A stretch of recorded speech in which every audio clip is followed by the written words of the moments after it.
Friends, हम ईश्वर को ढूंढने के लिए दर बदर भटकते हैं, लाखों रुपए खर्च करते हैं, लेकिन सच्ची बात तो ये है कि ईश्वर को ढूंढने के लिए हमें पैसे खर्च करने की ज़रूरत नहीं, दर बदर भटकने की ज़रूरत नहीं। एक छोटी सी कहानी के माध्यम से आप इसको बहुत अच्छे से समझ सकते हैं।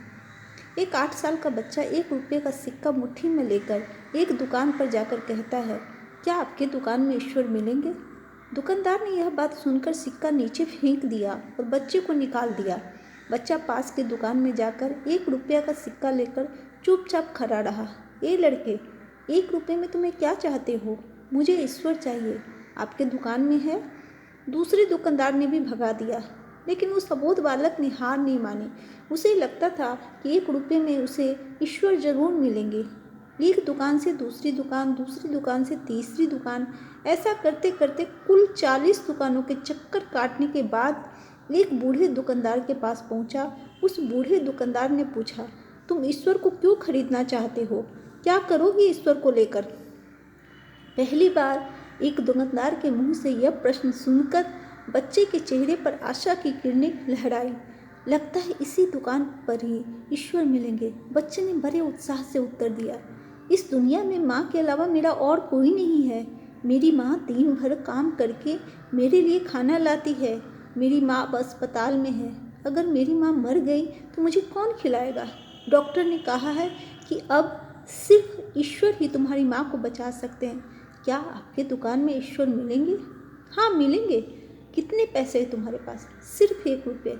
कोई दिक्कत नहीं, 1 रुपये में ही ईश्वर मिल सकते हैं। दुकानदार ने बच्चे के हाथ से 1 रुपया लिया और 1 गिलास फिल्टर से पानी भरकर उस बच्चे को दिया और कहा कि यह तुम अपनी माँ को पिला देना, तुम्हारी माँ ठीक हो जाएगी। अगले बच्चा खुशी खुशी अपनी माँ के पास चला गया। अगले दिन कुछ मेडिकल स्पेशलिस्ट उस अस्पताल में आए। बच्चे की माँ का ऑपरेशन हुआ और बहुत जल्द ही वह स्वस्थ हो उठी। डिस्चार्ज के कागज़ पर अस्पताल का बिल देखकर उस महिला के होश उड़ गए। डॉक्टर ने उन्हें आश्वासन देकर कहा, टेंशन की कोई बात नहीं, एक वृद्ध सज्जन ने आपके सारे बिल चुका दिए हैं, साथ में एक चिट्ठी भी दी है। महिला ने चिट्ठी खोलकर पढ़ा। उसमें लिखा था, मुझे धन्यवाद देने की कोई आवश्यकता नहीं है, आपको तो स्वयं ईश्वर ने बचाया है, मैं तो सिर्फ एक जरिया भर हूँ। यदि आप धन्यवाद देना चाहती हैं तो अपने अबोध बच्चे को दीजिए, जो सिर्फ 1 रुपये लेकर ईश्वर को ढूंढने निकल पड़ा था।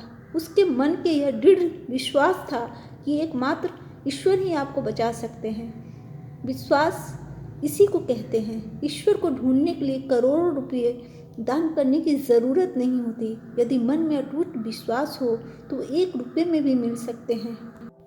आइए फ्रेंड, हम भी ईश्वर को ढूंढते हैं। ईश्वर को ढूंढने के लिए मंदिर, मस्जिद, जप तप करने की कोई ज़रूरत नहीं है। ईश्वर आपके दिल में है, बस उसे समझने की ज़रूरत है, उनसे प्यार करने की ज़रूरत है। अगर एक बार ईश्वर मिल गए तो आपकी सारी मनोकामनाएं खुद ब खुद पूर्ण हो जाएगी। तो ईश्वर को सिर्फ एक भाव समझ में आता है, वह है प्रेम का भाव।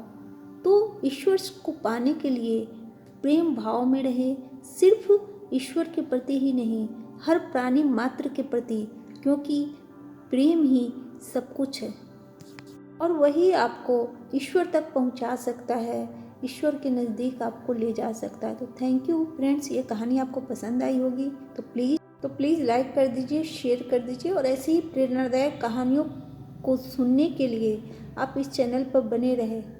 Thank you, bye bye.